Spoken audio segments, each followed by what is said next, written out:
ہم اپنے بچوں کو اچھی صحبت دینے کے لیے تیار نہیں ہیں۔ ہمارے پاس مسجدوں میں جمعہ کے موقع پر بیانات ہوتے ہیں، ہر مسجد میں بیان ہوتا ہے، امام صاحب خطیب صاحب خطبہ دیتے ہیں، اردو میں بیان کرتے ہیں نوجوانوں کی اصلاح کا، لیکن سننے کے لیے آتا کون ہے؟ سنتے کون ہیں؟ کیا پورے نوجوان بستی کے مسجد میں جمع ہوتے ہیں؟ نہیں، بس چند مخصوص جو پہلے سے ہی الحمدللہ دیندار ہے وہی لوگ مسجد میں آتے ہیں ابتدائی وقت میں، اور جتنے ہمارے وہ لوگ جو دین سے دور ہیں وہ کب آتے ہیں؟ جمعہ کے دن، جس وقت امام صاحب خطبے میں آخری خطبہ پڑھتے رہتے ہیں، اس وقت دوڑتے ہوئے اور بھاگتے ہوئے مسجد کی سیڑھیوں پر اوپر سے جاتے ہیں۔ اگر بچے دین سے واقف نہیں ہوں گے، ہماری اولاد دین سے نہیں قریب ہوگی، قال اللہ قال رسول ان کے کانوں میں نہیں پڑے گا، تو پھر ان کی تربیت کیسے ہوگی؟ وہ دین کے کیسے قریب ہوں گے؟ آج ہمارے شہر میں مختلف مقامات پر الحمدللہ اجتماعات ہوتے ہیں، جلسے ہوتے ہیں، بڑے بڑے بیانات ہوتے ہیں، ہوتے یا نہیں ہوتے؟ بھائی کہو بھائی، ہوتے ہیں الحمدللہ، بڑے بڑے جلسے ہوتے ہیں، گراؤنڈز میں ہوتے ہیں، ہمارے پاس اطراف و اکناف میں مسجدوں میں اور بڑے بڑے گراؤنڈز میں بیانات ہوتے ہیں، لیکن آتے کون ہیں؟ وہی مخصوص لوگ، وہی کم لوگ جو الحمدللہ پہلے سے ہی دیندار ہے، انہیں بھی آنا چاہیے، لیکن میجورٹی اکثریت جن نوجوانوں کی اصلاح کے لیے جلسے رکھے گئے ہیں وہ نوجوان کہاں ہیں؟ بازاروں میں ہیں، ہوٹلوں میں ہیں، وہ نوجوان کھیل کود میں ہیں۔ تو خدا را ایسا ماحول رہے گا تو تربیت کیسے ہوگی؟ دین سے واقفیت کیسی ہوگی؟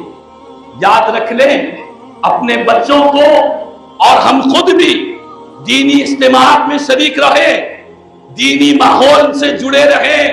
یاد رکھ لیں، یہ جو دینی اجتماعات ہوتے ہیں، آج عیدگاہ کے اس میدان میں جتنے جمع ہیں اور اس کے باہر جتنے لوگ بیٹھے ہیں، ان سب کو یہ پیغام ہے کہ دینی اجتماعات کی برکت یہ ہوتی ہے، بڑے بڑے گنہگاروں کو توبہ کی توفیق ہو جاتی ہے۔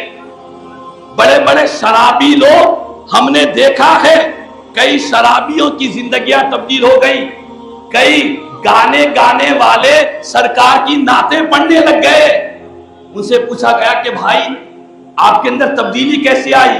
کہتے ہیں کہ ایک اجتماع میں گئے تھے، وہاں پر کسی مولانا کا بیان ہو رہا تھا، انہوں نے بتلایا کہ ہماری زندگی اصل نہیں ہے، اصل زندگی تو مرنے کے بعد کی زندگی ہے۔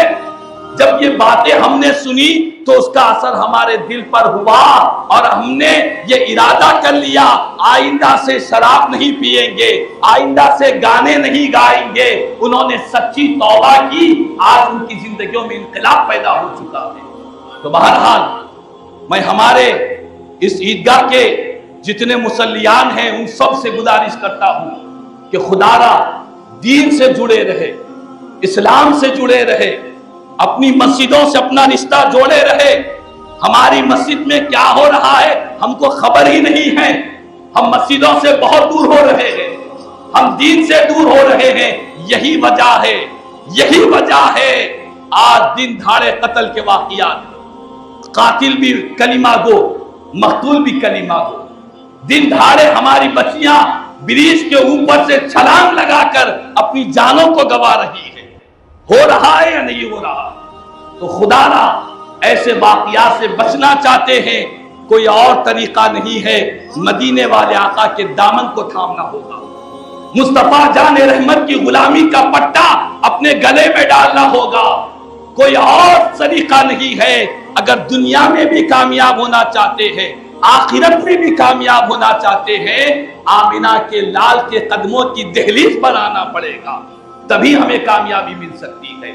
اسی لیے شاعر مشرق علامہ اقبال نے فرمایا تھا کہ محمد سے وفا تو نے تو ہم تیرے ہیں، صلی اللہ علیہ وسلم، کہ محمد سے وفا تو نے تو ہم تیرے ہیں، یہ جہاں چیز ہے کیا لوح و قلم تیرے ہیں۔ یہ جہاں چیز ہے کیا لوح و قلم تیرے ہے۔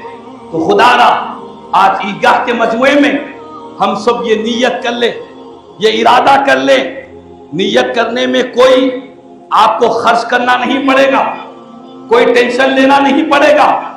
نیت یہ کرے کہ مولا اب تک کی جو زندگی گزر چکی ہے، دنیا کے لیے بہت کچھ کر لیا ہے، مال کمانے کے لیے، عزت کمانے کے لیے، بلڈنگ بنانے کے لیے بہت کچھ کر لیا ہے، لیکن مولا اب جو آنے والی زندگی ہوگی، ہماری زندگی تیرے نبی کی سنتوں کے مطابق زندگی ہوگی۔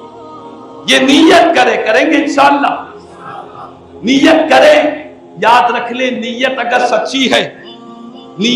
سچی ہے، میرے آقا فرماتے ہیں مومن کی نیت اس کے عمل سے بہتر ہے۔ مومن نیت بھی کرتا ہے تو اللہ اسے اجر عطا فرماتا ہے، ثواب عطا فرماتا ہے۔ تو بہرحال بڑی خوشی کی بات ہے، آج عید کا دن ہے، ہم سب کو چاہیے اپنی نوجوان نسلوں کی حفاظت کریں۔ ہم نہیں کریں گے تو کون کریں گے؟